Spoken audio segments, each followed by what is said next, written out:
Welcome दोस्तों, स्वागत है आपका मेक इट इजी स्किल के ऑनलाइन प्लेटफॉर्म में। देखिए, आज हम बात करेंगे साइंस के बायोलॉजी टर्म की। देखिए, साइंस के अंतर्गत 3 शाखाएं पढ़ी जाती हैं। फिजिक्स हो गया, केमिस्ट्री और बायोलॉजी। आज हम जो बात करने वाले हैं वो बायोलॉजी के बारे में बात करने वाले हैं। आज बायोलॉजी का जो बेसिक इंट्रोडक्शन हम उस पर बात करेंगे। उसके अंतर्गत किस किस चीज़ों की स्टडी की जाती है, किसके बारे में बताया जाता है, बायोलॉजी वर्ड असल में आया कहाँ से है, दिया किसने है, इन सभी चीज़ों के बारे में हम बात करेंगे। तो देखिए, बायोलॉजी से हम शुरू करते हैं।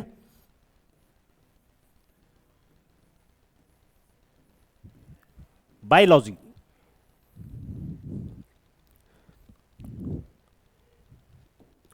देखिए, बायोलॉजी असल में है क्या। बायोलॉजी असल में ग्रीक के 2 वर्ड से मिलके बना है। एक है बायोज और दूसरा है लोगोज। देखिए, इसमें बायोज का अर्थ होता क्या है। बायोज का अर्थ होता है आपके शारीरिक जीवन से, आपका जो जीवन है, आपकी जो लाइफ है, लाइफ के बारे में बायोज बताता है। और जो लोगोज है, लोगोज का अर्थ होता है टू स्टडी, मतलब अध्ययन करना। अर्थात हम बायोलॉजी को बोल सकते हैं जीवन का अध्ययन, अर्थात जिसके बारे में हम जिन जीवों के बारे में हम जीवों के जीवन के बारे में हम जो अध्ययन करेंगे वो बायोलॉजी है। ठीक है। शुरुआत में क्या हुआ कि अरस्तु एक फिलोसफर हुए हैं, उन्होंने अपने सर्वप्रथम अपने मत रखे बायोलॉजी के उस टर्म के लेके, बायोलॉजी के इस विकास को लेके, जीवों के बारे में उन्होंने सबसे प्रथम अपने मत रखे। तो अरस्तु को बायोलॉजी का फादर कहा जाता है। अरस्तु को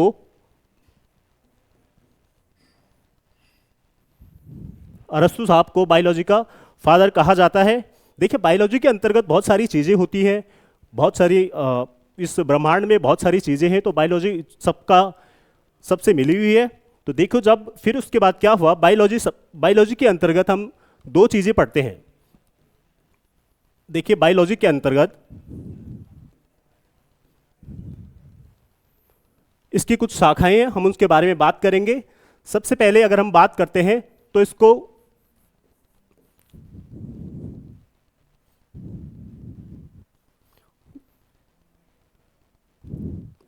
देखिए, जूलॉजी,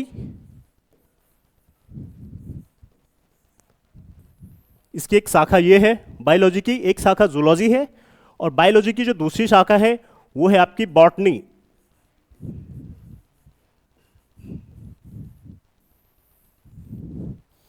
देखिए बच्चों,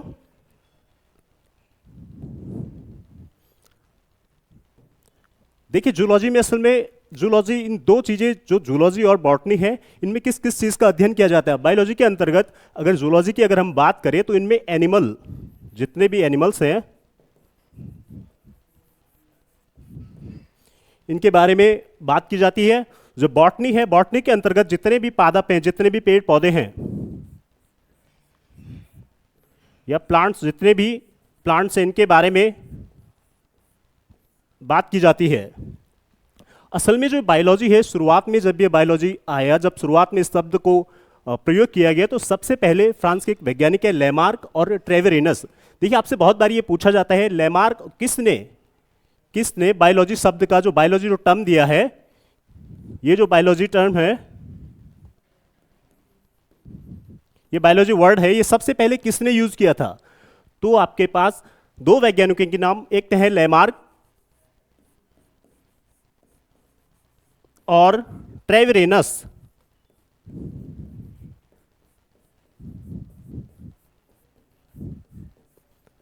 देखिए, लेमार्क और ट्रेवेरिनस ने सबसे पहले जो बायोलॉजी शब्द का जो प्रयोग किया था सबसे पहले। तो आपसे एक सीधा सीधा सवाल पूछा जाता है, अगर आपके पास आएगा बायोलॉजी का फादर कौन है, तो मैंने आपको बताया बायोलॉजी का जो फादर है अरस्तु को कहा जाता है। क्यों कहा जाता है? उन्होंने सबसे पहले बायोलॉजी के जीवों का जितना भी जो विवरण है, जितने अपने जो विचार रखे, सबसे पहले तो अरस्तु ने रखे।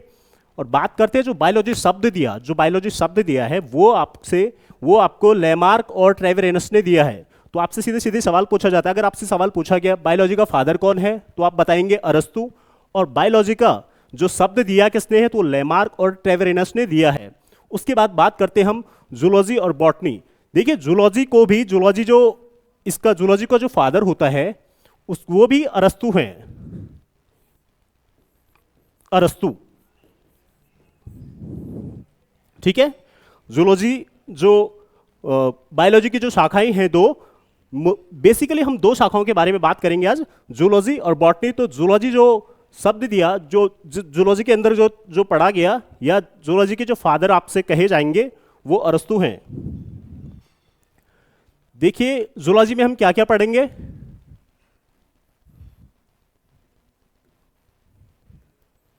ये जो जूलॉजी शब्द है इसके अंतर्गत मैंने आपको बताया, इसके अंतर्गत एनिमल्स का अध्ययन किया जाएगा, उनके बारे में बताया जाएगा, वो क्या करते हैं, वो किस प्रकार की क्रियाएं करते हैं, क्या क्या चीज़ें उनके पूरे जीवन काल में होती है, उनकी लाइफ साइकिल के बारे में बताया जाएगा, वो किस प्रकार की जो जैविक क्रियाएं होती है उसमें वो पार्टिसिपेट करते हैं, किस चीज़ से बने होते हैं। तो हर एक चीज़ के बारे में इसमें बात की जाएगी। एनिमल, देखिए मानव को भी इसी के अंदर अंतर्गत रखा गया है। जूलॉजी में ही हम मानव के बारे में पढ़ते हैं। और जो बॉटनी है,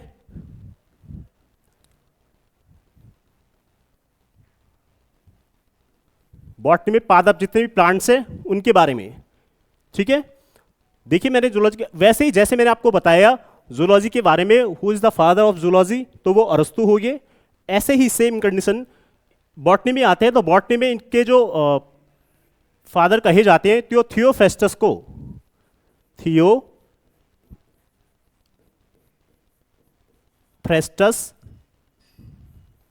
ठीक है, थियोफ्रेस्टस को फादर ऑफ बॉटनी कहा जाता है।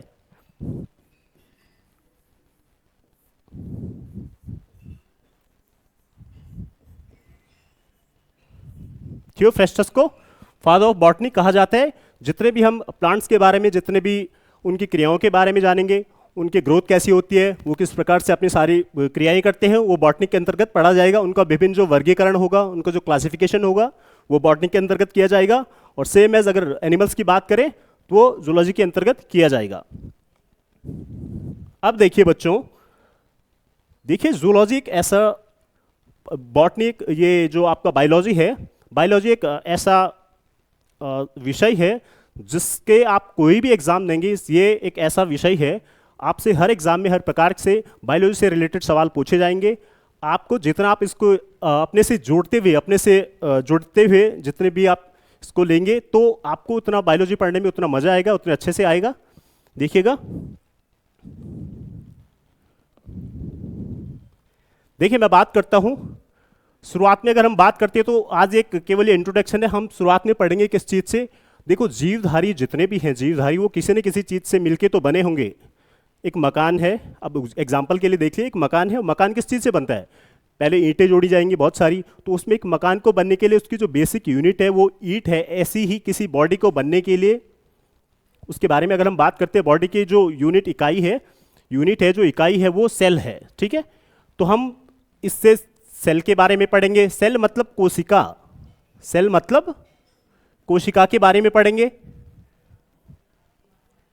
देखिए कोशिका है क्या, पूरी बॉडी की एक स्ट्रक्चरल और फंक्शनल, रचनात्मक और कार्यात्मक इकाई क्या होती है, कोशिका होती है। हम इसके बारे में पढ़ेंगे।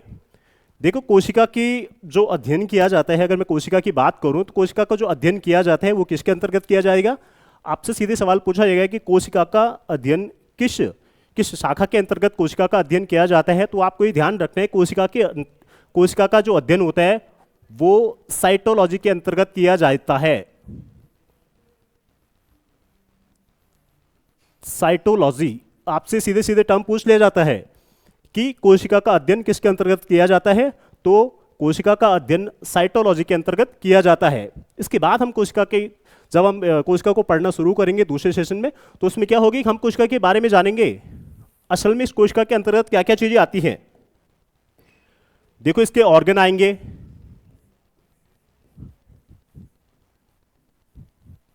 इसके ऑर्गन्स के बारे में पढ़ेंगे हम। कोशिका के अंतर्गत कौन कौन से ऑर्गन आते हैं, कोशिका का जो स्ट्रक्चर बना है वो शुरुआत में किस चीज से बना है, इस कोशिका के स्ट्रक्चर के बारे में। देखिए कोशिका के स्ट्रक्चर के बारे में पूरा ढंग से सही से पढ़ेंगे हम। उसके बाद आपको कोशिका के अंतर्गत क्या क्या चीजें, क्या क्या क्रियाएं होती हैं, वो सारी एक्टिविटीज कोशिका के अंतर्गत क्या क्या एक्टिविटीज होती है, उन सारी सब के बारे में जानेंगे। ऐसे ही अगर हम बात करते हैं तो बायोलॉजी का जो जितने भी एग्जाम है, सबसे ज्यादा पूछा जाने वाला जो सवाल होते हैं, जो सबसे ज्यादा पूछे जाने वाला जो पोर्शन होता है बायोलॉजी में, वो आता है आपके ह्यूमन फिजियोलॉजी। Human physiology.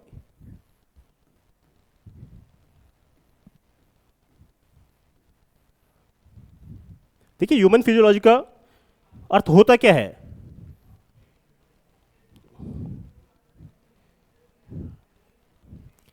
देखिए सॉरी, ह्यूमन फिजियोलॉजी आपका जो मेन इंपॉर्टेंट, जो एग्जाम में अधिकतम सवाल इससे पूछे जाते हैं, तो आपको ये बेसिकली अब से अपने आप से जोड़ के पढ़ोगे से, तो ये आपके उतने ही ज़्यादा समझ में आना आएगा। ठीक है सर। ये ह्यूमन फिजियोलॉजी क्या होता है? अब देखो ह्यूमन फिजियोलॉजी मतलब, मैं मानव की बात कर रहा हूँ, ठीक है। मानव क्या होता है, हम क्या करते हैं, हमारा स्ट्रक्चर किस चीज़ से बना हुआ है, या फिर हम जीवन यापन करने के लिए क्या लेते हैं, हमारे जो स्ट्रक्चर है, हमारा जो शरीर है, उसको वो पूरा हिसाब से किस तरह से कार्य करता है, क्या उसको एनर्जी की आवश्यकता है, बताइए। देखिए हम शुरुआत में, इसमें बहुत सारी टर्म आएंगे। ये होगा मानव कार्यकी।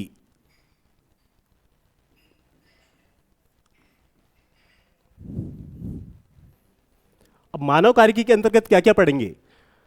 तो देखिए सबसे पहले हम पढ़ेंगे न्यूट्रिशन। न्यूट्रिशन, अब न्यूट्रिशन होता क्या है? देखिए पोषण। पोषण, आप पोषण से क्या मतलब समझते हो? पोषण का मतलब है कि हमारे शरीर को जिंदा रहने के लिए जो भी चीजें चाहिए वो क्या है, हम क्या चीजें वो लेते हैं, पोषण के बारे में पढ़ेंगे हम। दूसरा हम इसके और क्या पढ़ेंगे ह्यूमन फिजियोलॉजी के अंतर्गत? देखिए रेस्पिरेशन। पहले आप पोषण के बारे में पढ़ेंगे, फिर आप अगर पोषण लेंगे, खाना खाएंगे, तो उसको डाइजेस्ट करने के बारे में पढ़ेंगे, डाइजेशन। डाइजेशन के बारे में पढ़ेंगे, अर्थात पाचन के बारे में पढ़ेंगे। डाइजेशन सिस्टम जो पूरा होता है, पाचन तंत्र, उसके बारे में पढ़ेंगे। फिर हम बात करते हैं जब यह भोजन डाइजेस्ट हो जाएगा तो उसके बाद फिर क्या होगा? एक्सक्रीशन मतलब उत्सर्जन। उत्सर्जन, उत्सर्जन मतलब एक्सक्रिएशन।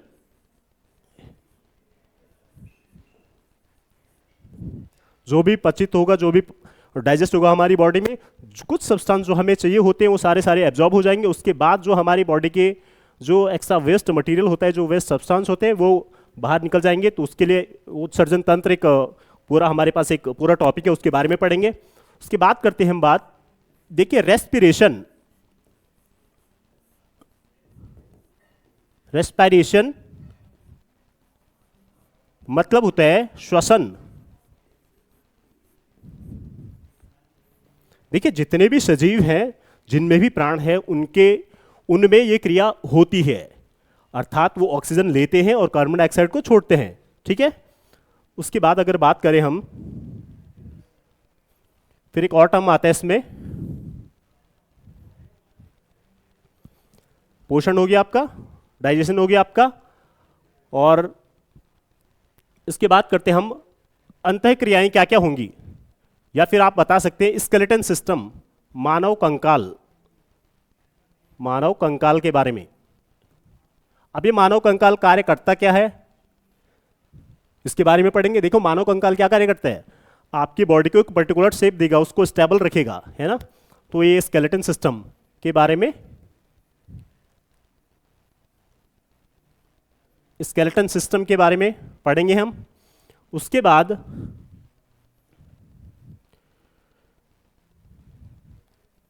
एंडोक्राइन। एंडोक्राइन जो सिस्टम होता है उसके बारे में पढ़ेंगे, ह्यूमन फिजियोलॉजी के अंतर्गत बहुत सारी चीजें पढ़ेंगे हम। देखो मानव कंकाल, आपको मैंने बहुत सारी चीजें बताई, उसमें एक मानव कंकाल है, एंडोक्राइन सिस्टम। एंडोक्राइन सिस्टम का मतलब होता है कि अंतःस्रावी, अर्थात हमारी शरीर में बहुत सारी जो जैविक क्रियाएं होती है, हमारे शरीर में जितने भी उपापचय ऑक्सीकार की जितने भी क्रियाएं होती है, उनको उनमें जो सहायक चीजें होती है, जैसे हार्मोन हो गया, एंजाइम्स हो गया, वो सारी चीजें इसके अंतर्गत पढ़ेंगे मैक्सोक्राइन सिस्टम के, वो एंडोक्राइन सिस्टम के अंतर्गत, ठीक है। उसके बाद करेंगे हम सर्कुलर सिस्टम, सर्कुलेटरी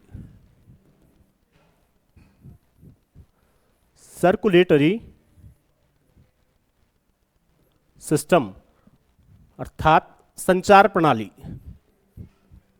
संचार प्रणाली। देखिए बच्चों, ये संचार प्रणाली होता क्या है? देखो हमारे बॉडी में क्या है, ब्लड है, उससे जैसे हम रेस्पिरेशन की बात करते हैं तो जब हम ऑक्सीजन लेंगे तो वो किससे ट्रांसपेरेंट होगी? हमारी बॉडी में रक्त है, उसमें हीमोग्लोबिन है, उसके साथ असेंबल होगी और उसके बाद वो पूरी जहां भी जिस ऑर्गन में भी जाना है वो वहां वहां ले जाया जाएगा। तो पूरा संचार प्रणाली इसके अंतर्गत पढ़ेंगे हम। इसके बाद अगर हम बात करें, देखिए ह्यूमन, हाँ, जो एक और टर्म मैं आपके बताना भूल गया। देखिए हमारा जो शरीर है, जो शरीर चल रहा है, उसमें बहुत सारे किसी चीज़ की अधिकता हो जाती है या न्यूनता हो जाती है, तो उससे कुछ विकार भी तो हो जाते हैं, है ना। तो उसके बाद हम इस मानव शरीर के जो कमी और अधिकता से होने वाले रोगों के बारे में बात करेंगे, ठीक है।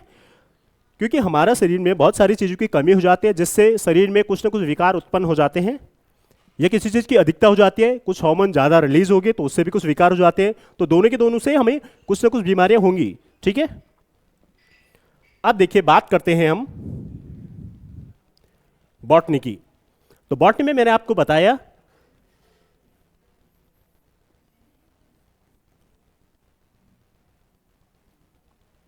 देखिए बॉटनी में अगर मैं बॉटनी की बात करूं,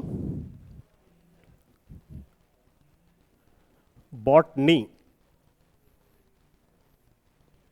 आपको मैंने इसके बारे में बताया, इसके अंतर्गत किसका अध्ययन किया जाएगा? इसके अंतर्गत जितने भी प्लांट्स हैं उनका सभी का अध्ययन इसके अंतर्गत किया जाएगा। पादपों का अध्ययन, पादप विज्ञान, इसको क्या कहा जाता है? पादप विज्ञान। देखिए पादप विज्ञान असल में है क्या? हम पादपों के बारे में क्या पढ़ेंगे, क्या जानेंगे, उनको हम किस तरह से जानेंगे, वो हमसे रिलेटेड किस चीज से, किस तरह से हमसे वो रिलेटेड है, हमारी अंतःक्रियाओं पे उनका किस तरह से फर्क पड़ता है, या हमारे जितने भी क्रियाएं होती हैं वो किस तरह से सब एक दूसरे से संबंधित है ना। उसके बारे देखिए प्लांट्स में अब क्या होता है कि प्लांट्स बहुत सारी चीजों से, एक जो पर्टिकुलर प्लांट होता है उसमें क्या क्या होता है? एक तो उसमें जड़ें होंगी, रूट्स, एक तो जड़ के बारे में पढ़ेंगे।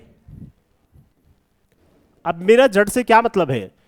देखिए जड़ क्या करता है किसी भी पौधे को, उसमें उपस्थित जो उसके रूट कैप्स होते हैं, जितने भी मतलब मिनरल्स और पानी को जो एब्जॉर्ब करने का काम करता है किसी भी पौधे में वो कौन काम करता है? रूट काम करता है। ऐसे ही देखें दूसरा एक जो हिस्सा होता है, एक रूट हो गया, दूसरा हो गया स्टेम। स्टेम मतलब तना, इसके बारे में पढ़ेंगे हम। ये किसका पार्ट है? ये है प्लांट का पार्ट, ठीक है। उसके बाद उसकी बात करेंगे हम पत्तियां।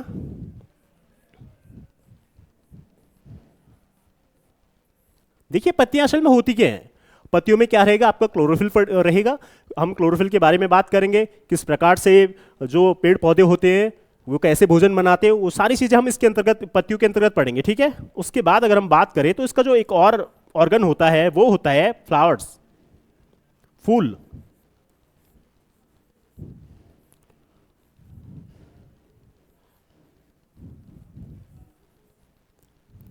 ठीक है। तो ये जो फूल है, कौन सबसे बड़े फूल है, कौन सबसे छोटे फूल, इन सब के बारे में हम इसके बारे में बात करेंगे। और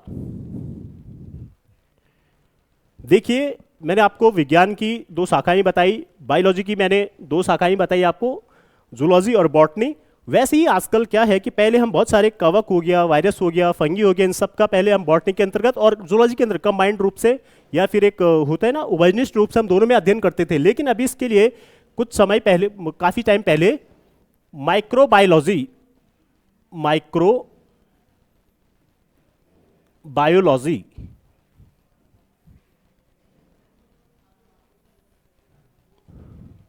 एक टर्म है माइक्रोबायोलॉजी। इसके अंतर्गत हम किस किस चीज का अध्ययन करेंगे?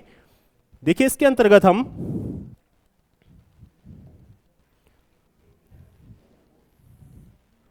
एक तो हम पढ़ेंगे बैक्टीरिया के बारे में, बैक्टीरिया या जीवाणु।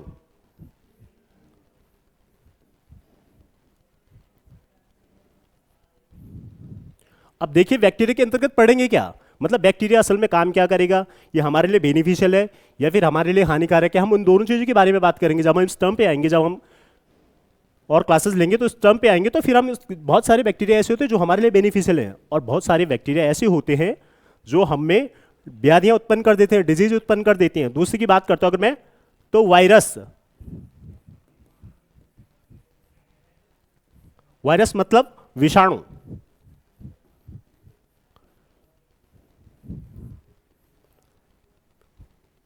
सारे अधिकतम जितने भी वायरस हैं वो सारे के सारे हमें डिजीज उत्पन्न करते हैं। उसके बाद अगर हम बात करते हैं तो इसके अंतर्गत हम पढ़ेंगे फंगी, जितने भी कवक होते हैं, कवकों के बारे में बात करेंगे, कौन हमारे लिए बेनिफिशियल है, कौन हमारे लिए हार्मफुल है। फंगी मतलब कवक।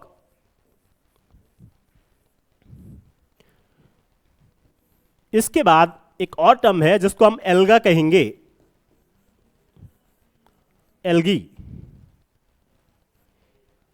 तो एल्गी मतलब यह है शैवाल। इनमें भी बहुत सारी चीजें ऐसी हैं जो हमारे लिए बेनिफिशियल होती है, हमारे लिए लाभकारक होती है। बहुत सारी चीज़ें से बहुत सारी दवाइयाँ बनाई जाती हैं। ये अगर हम कंपोस्ट मतलब खाद की बात करें, खाद में बहुत सारे शैवालों का प्रयोग किया जाता है, जैसे धान के खाद में बहुत सारे नील हरित शैवालों का प्रयोग किया जाता है। तो जितना भी हम ये दो चार चीज़ें हैं इसको हम माइक्रोबायोलॉजी के अंतर्गत पढ़ेंगे। माइक्रोबायोलॉजी असल में है क्या? माइक्रोबायोलॉजी का असल में सूक्ष्म विज्ञान से है ना। जितनी भी सूक्ष्म चीज़ें हैं जिनको हम अपनी आंखों से नहीं देख सकते हैं, उनको देखने के लिए हमें माइक्रोस्कोप का सहारा लेना पड़ता है नॉर्मली। और देखो जो माइक्रोबायोलॉजी जो शब्द है, इसके जो फादर कहे जाते हैं, माइक्रोबायोलॉजी के जो फादर कहे जाते हैं वो है एंटोनी वॉन ल्यूवेनहॉक। देखिए इसके फादर ऑफ माइक्रोबायोलॉजी कौन है? फादर। इसके जो जनक हैं वो कौन है?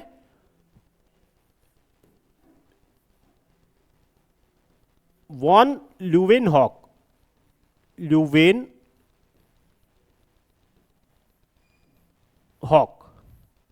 आपसे सीधे सीधे सवाल पूछा जाता है कि माइक्रोबायोलॉजी के फादर कौन है? तो माइक्रोबायोलॉजी के जो फादर हैं वो ल्यूवेनहॉक साहब हैं। ठीक है, तो देखिए हमने बायोलॉजी के बारे में जितनी भी बात की, अगर मैं उसका समराइज करने की बात करूं,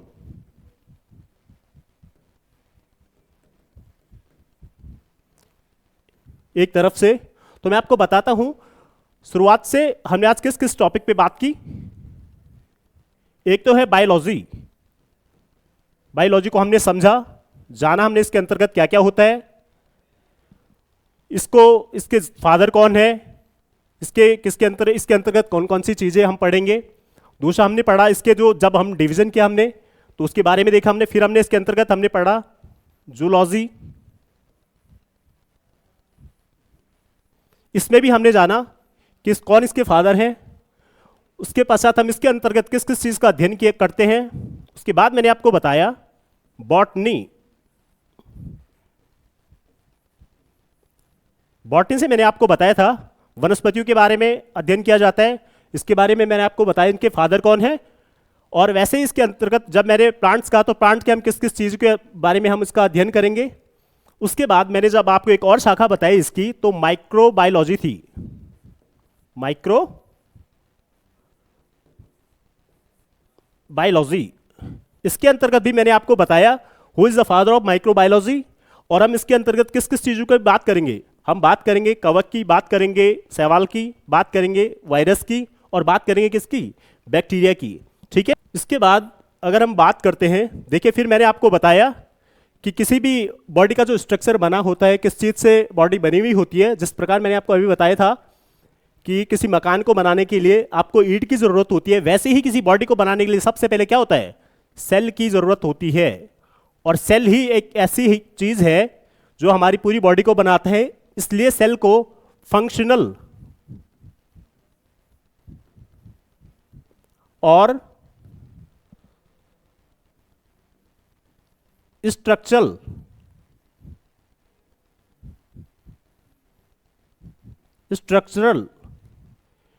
सेल को क्या कहा जाता है, फंक्शनल और स्ट्रक्चरल यूनिट। ठीक है, आपको मैंने इसके बारे में बताया, सेल की खोज किसने की, वो सारी चीजें मैंने बताई। इसके अंतर्गत हम किस किस चीज में बातें करेंगे, इसके सेल की कितने ऑर्गन हैं, उन सब के बारे में बातें करेंगे। उसके बाद मैंने आपको एक टर्म बताया, डिजीज।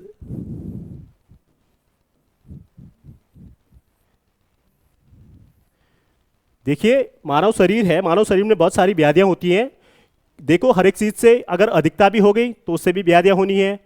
हमारे शरीर में किसी चीज की कमी होगी तो उससे भी व्याधियां होनी है। तो एक व्याधियों की जितनी भी डिजीज के लिए हम एक विशेष चैप्टर पढ़ेंगे, उसमें डिजीज का पूरा उससे संबंधित आपको बताया जाएगा। कवक से भी होती है, वायरस से होती है, बैक्टीरिया से होती है, सभी से ही डिजीज होती है, तो इसके बारे में आपको बताया जाएगा। तो देखिए बायोलॉजी को आप जितना इंटरेस्टिंग तरीके से पढ़ेंगे, अपने तरीके से अपने आप से संबंधित करेंगे, तो इतना जल्दी ये आपके समझ में आएगा। और देखिए बायोलॉजी जो भी है, जितना भी आजकल एग्जाम होते हैं, वो एग्जाम ओरिएंटेड जितना भी बनाते हो तो मोस्टली सवाल आपको यहीं से देखने को मिलेंगे। तो आप इस पे अपने से संबंधित होकर जितना इसको पढ़ेंगे उतना आपके समझ में थोड़ा ज़्यादा आएगा। तो देखिए बाकी की क्लासें हम जब नया सेशन शुरू करेंगे तो कल से हम इसमें टॉपिक वाइज पढ़ेंगे। आज के लिए इतना ही, कल मिलते हैं नई टॉपिक के साथ। तब तक के लिए धन्यवाद।